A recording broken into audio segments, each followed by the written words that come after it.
주님의 은총과 평화가 오늘 함께 우리 현장과 영상으로 예배드리는 모든 교우분들 위해 가득히 뜨시기를 바랍니다. 이파를 한 주 앞두고 성큼 다가온 여름을 실감하는데요. 이렇게 좋은 날에도 예배의 자리를 지키고 있는 우리 서로를 향해서 함께 예배함이 기쁨입니다. 이렇게 한번 축복하며 인사하겠습니다. 함께 예배함이 기쁨입니다. 함께 예배함이 기쁨입니다.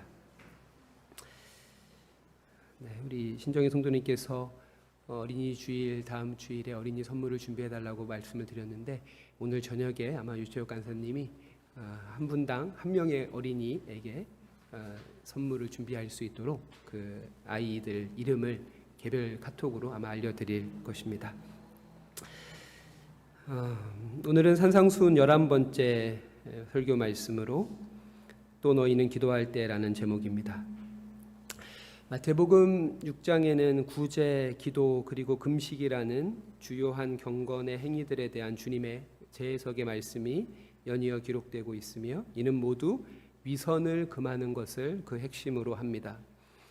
그렇게 사람에게 보이려고 구제하지 말라는 말씀에 이어서 위선적인 기도를 금하시면서 동시에 골방의 기도를 가르쳐 주시고 또한 이방인처럼 빈말을 반복하는 기도 대신 단순한 기도를 분부하십니다. 저는 앞으로 2주간 골방의 기도와 단순한 기도에 대해서 말씀을 전하려고 합니다. 기도라고 하는 주제는 어렵고도 중요합니다. 왜냐하면 기도는 기독교를 넘어 모든 종교의 심원이기 때문입니다. 19세기 영국의 가장 중요한 신학자 중 한 사람이었던 존 헨리 뉴먼은 신앙이 신학을 조성하는 신앙을 규정하는 게 아니라 신앙이 신학을 조성하며 그 신앙의 밑바탕에는 기도가 있다고 말을 합니다. 쉽게 말하면 신앙에서 기도가 비롯되는 것이 아니라 기도가 신앙을 형성한다는 말이기에 우리의 믿음이 성숙하기 위해서는 기도가 새로워져야 할 것입니다. 주님은 제자들에게 기도에 대해서 일깨워 주시기 전에 먼저 바리새인들의 위선적인 기도와 이방인들의 중언부언하는 기도를 본받지 말라고 말씀하시는데요. 이는 우리가 주변 종교의 영향으로부터 자유롭지 못한 연약한 존재이기 때문에 그렇습니다. 그러하기에 우리는 우리의 기도를 성찰하기 전에 먼저 한국교회 저변의 기도의 실태, 그 기도의 현상을 진단해야 할 것입니다. 워싱턴에 계신 김영복 목사는 사김의 기도라는 책에서 한국교회의 기도를 한마디로 투쟁적이다라는 단어로 묘사합니다. 그러면서 금식 기도는 단식 투쟁이 되었고 통성 기도는 농성 기도가 되었다라고 우스갯소리로 말을 합니다. 이뿐 아니라 개인의 자유를 절대적 가치로 숭배하는 현대사회에서 우리의 기도는 더욱더 뒤틀려지고 있는 것은 아닌가 생각합니다. 이러한 교회 안팎의 여러 가지 이유들로 저 자신을 포함해 많은 이들이 기도로부터 냉담해져 있습니다. 그럼에도 기도란 신앙 여정의 입구이자 동시에 우리가 이르러야 할 정상이기에 우리는 예수님으로부터 기도를 배워야 합니다. 오늘 말씀을 통해 우리의 기도 생활을 돌아보고 주님이 말씀하시는 바 참된 기도가 무엇인지를 함께 나누길 원합니다. 먼저 5절 말씀인데요. 제가 다시 한번 읽도록 하겠습니다. 또 너희는 기도할 때 외식하는 자와 같이 하지 말라. 그들은 사람에게 보이려고 회당과 큰 거리 어귀에 서서 기도하기를 좋아하느니라. 내가 진실로 너희에게 이르노니 그들은 자기 상을 이미 받았느니라. 아멘. 본문 5절은 또라는 접속사로 시작합니다. 이는 기도의 동기 역시 지난 설교에서 말씀드린 대로 구제와 마찬가지로 긍휼이어야 함을 강조하는 것이죠. 물론 이 긍휼은 기도자 자신의 선한 양심이기 전에 기도의 대상이신 하나님께서 무사람들에게 베푸시는 한없는 자비로서 이 하나님의 자비와 사랑이야말로 우리가 하나님께 기도할 수 있는 유일하면서도 강력한 근거가 됩니다. 아브람 조슈아 헷셀은 말합니다. 기도하려는 나의 열망보다 훨씬 더 큰 것이 있는데 그것은 내가 기도하기를 바라시는 하나님의 열망이다. 그렇게 기도는 우리에게 은밀히 손내미시는 하나님의 자비 위에 정초해야 하기에 사람에게 보이려는 위선적 기도는 형태만 기도일 뿐 사실 기도가 아닐 것입니다. 저는 오늘 말씀을 준비하면서 나 자신을 포함해서 우리 공동체 안에 오늘 말씀이 금하고 있는 위선적이며 과시적인, 더 나아가 투쟁적인 기도의 풍토가 있는가를 곰곰이 생각해 보았고, 제 나름의 답은 다행히도 그렇지 않다는 것입니다. 참 감사한 일이죠.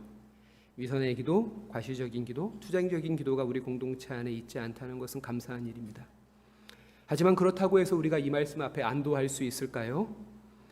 제 기도 생활을 기준으로 해서 보자면 그럴 수 없는 두 가지 이유를 발견합니다. 하나는 과시적인 기도만 없는 것이 아니라 기도 그 자체가 아득한 것은 아닌가 하는 점입니다. 폭식이나 과식도 문제이지만 거식이 더 큰 문제인 것처럼 오염된 기도만큼이나 기도의 부재 역시 결코 간과할 수 없는 성도의 과제입니다. 그렇게 보면 5절, 6절, 7절 모두가 기도할 때로 시작하듯 이 본문 말씀은 기도를 기본값으로 전제하고 있고, 특별히 5절에서 주님이 위선적인 기도라고 지적하시는 그들이 사람에게 보여지려고 기도해서 그렇지 그 말씀 안에는 기도하기를 좋아하느니라 라는 말씀이 있거든요. 이 말씀 앞에 더욱 나 자신을 돌아보게 합니다. 찬송가 364장, 내 기도하는 그 시간 그때가 가장 즐겁다 라는 찬송이 있죠. 영어로 보면 이 제목이 Sweet Hour of Prayer입니다. 달콤한 그 기도의 시간, 감미로운 그 기도의 시간. 또한 이 말씀에서 우리가 자유로울 수 없는 또 하나의 이유는 주님이 지적하시는 그 위선의 핵심은 결국 자기 자신이기 때문입니다. 우리의 기도가 철저히 자기 자신의 문제에만 머물러 있다면 이는 실상 바리새인의 위선과 형식에서만 다를 뿐 그 본질에서는 큰 차이가 없는 것이죠. 그렇다면 우리는 어떻게 기도해야 할까요? 6절 말씀인데요. 6절 말씀을 제가 읽도록 하겠습니다. 너는 기도할 때에 내 골방에 들어가 문을 닫고 은밀한 중에 계신 내 아버지께 기도하라. 은밀한 중에 보시는 내 아버지께서 갚으시리라. 아멘. 주님은 우리에게 보여지기 위한 광장의 기도가 아닌 은밀한 골방의 기도를 주문하십니다. 이 말씀은 기도에 있어 시간이나 장소의 중요성을 강조하는 것에 그 목적이 있지 않습니다. 되레 하나님의 속성이 우리의 기도를 규정해야 한다는 것입니다. 너희들이 하나님을 어떠한 분으로 아는지에 따라서 너희가 이렇게 기도하게 될 것이다. 하나님이 어떠한 분이신지를 너희가 안다면 그렇게 기도하지 않을 것이고 이렇게 기도하게 될 것이다 라고 하는 것이죠. 늘 말씀드리지만 우리 기독교 신앙은 기계적이지 않고 인격적입니다. 왜냐하면 선하고 인자하신 하나님이 인격적인 하나님이시기 때문입니다. 그렇게 본다면 6절에서 가장 중요한 단어는 무엇이겠습니까? 골방 또는 은밀히가 아니라 아버지께입니다. 이처럼 예수님은 산상수훈을 통해 반복적으로 그리고 집중적으로 하나님을 아버지라고 소개하고 있는데요. 특별히 6장에만 아버지라는 호칭이 11번이나 등장을 합니다. 11번. 그렇게 6장에서 예수님을, 하나님을 우리를 돌보시는 아버지로 소개하고 있습니다. 우리 6장 26절 말씀을 같이 한번 읽어볼까요? 6장 26절 화면을 보시면서 같이 한번 읽어보겠습니다. 시작. 공중의 새를 보라. 심지도 않고 거두지도 않고 창고에 모아 들이지도 아니하되 너희 하늘 아버지께서 너희는 이것들보다 귀하지 아니하냐. 아멘. 26절에 나온 이 기르신다를 영어 성경으로 보면 feed, 먹이를 주다는 뜻이지만 헬라어로 보면 트레포, 먹이를 주는 것을 넘어서 살찌우다, 몸과 마음을 단단하게 하다, 자비를 베풀다라는 뜻이 있습니다.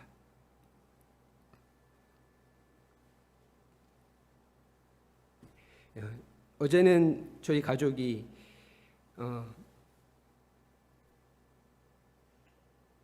하늘이 입양원 동기 아이와 아이 가정과 함께 만났습니다.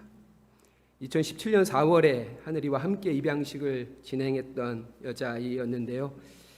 저희 같은 보람 아파트에 살아서 입양 이후에도 종종 만났었고 코로나 때문에 몇 년을 만나지 못하다가 이번에 하늘이와 그 아이가 같은 반이 되어서 다시 그것을 축하할 겸 다시 만나게 되었습니다. 그 아이의 부모 역시 저나 저희 아내처럼 많이 늙었지만 그 아이는 예전보다 훨씬 더 건강해졌고 또 밝고 명랑해진 모습이었고, 그렇게 하늘이와 그 아이가 둘이 만나서 어울리는 모습이 참으로 감사한 그런 시간이었습니다. 부족한 사람의 부모도 그러할진데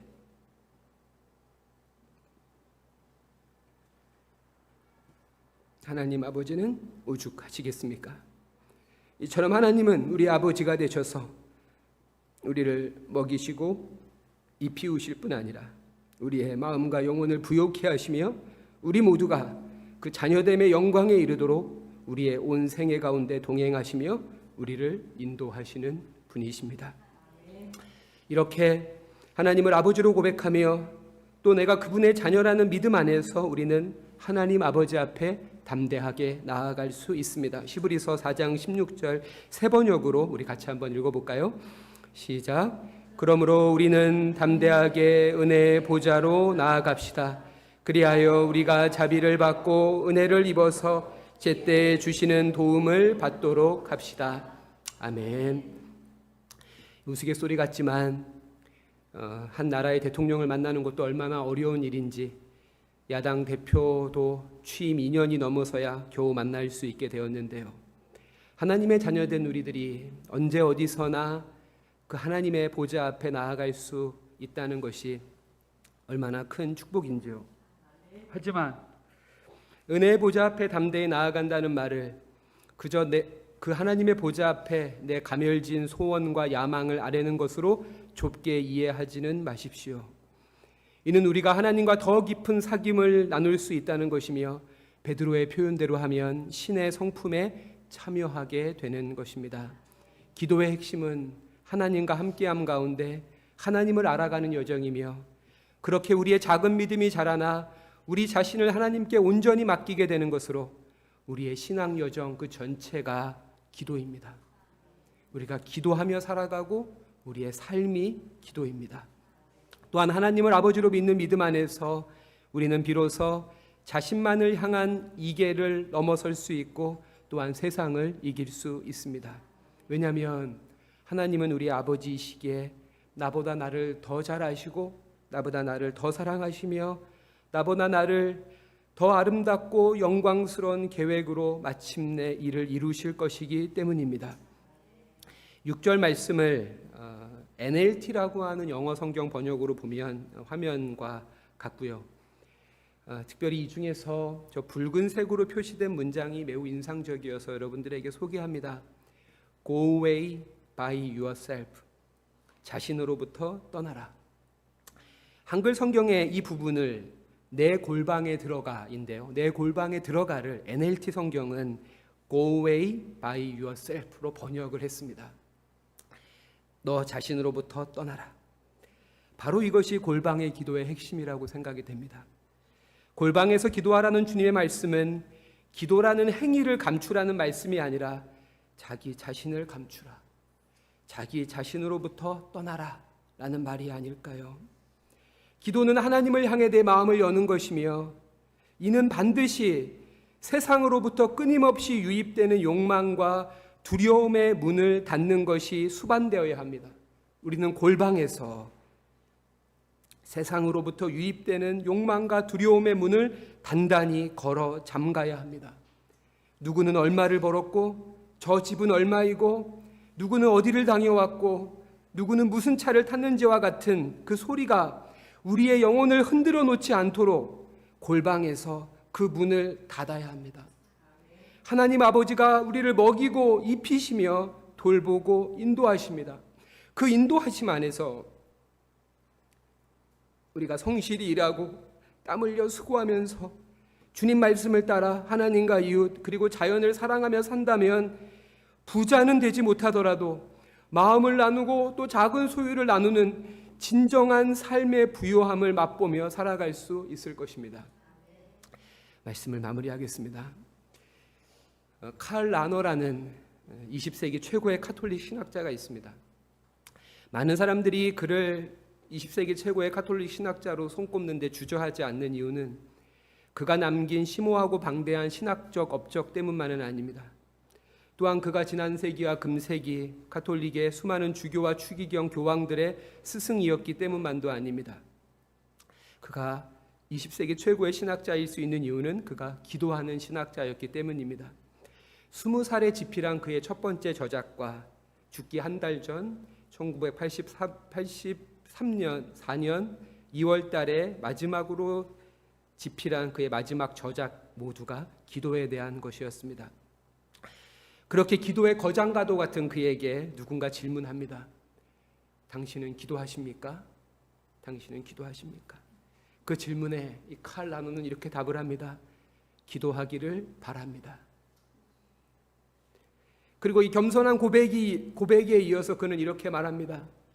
내가 내 삶 속에서 겪게 되는 크고 작은 사건들 안에서 늘 새삼 우리가 하나님이라고 부르는 형언할 수 없는 사랑이신 신비에 얼마나 인접해 있는지를 알아차린다면, 그리고 마치 이 신비에 나를 맡기듯이 믿고 바라고 사랑하는 자세를 취한다면 그렇게 나는 기도하고 있는 것입니다. 그리고 나는 내가 그렇게 하고 있기를 바랍니다. 사랑하는 성도 여러분, 저와 여러분도 이 노신학자의 고백처럼 우리 영혼을 한껏 열어 우리를 둘러싼 하나님의 그 충만한 은총에 우리의 온 생애를 의탁함으로 삶으로 기도하고 기도하는 삶이 되시길 주님의 이름으로 부탁드리겠습니다. 기도하겠습니다. 자비로우신 아버지 하나님, 2000년 전에 당신의 제자들에게 그러셨던 것처럼 우리들에게도 기도를 가르쳐 주십시오.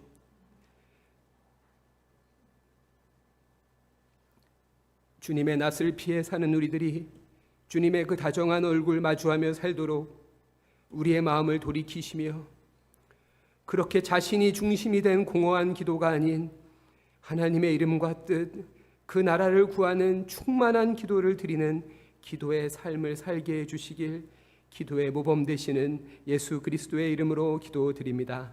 아멘.